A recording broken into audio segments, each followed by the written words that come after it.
Alright, so here is the sound that my truck makes when I start to turn it over. Okay, the sound is coming from behind my console. I have it pulled out right now. So here we go. As I turn the key over, you will hear it.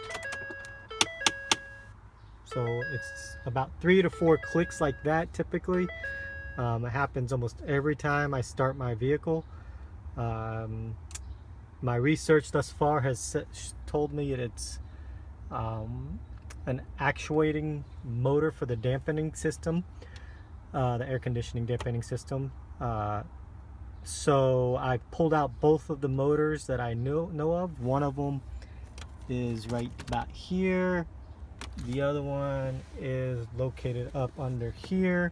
I replaced both of those. I've actually taken both of them out and disconnected them and then tried it, and that same clicking noise still happens.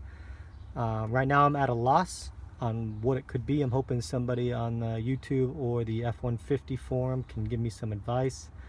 I appreciate your help and thank you very much.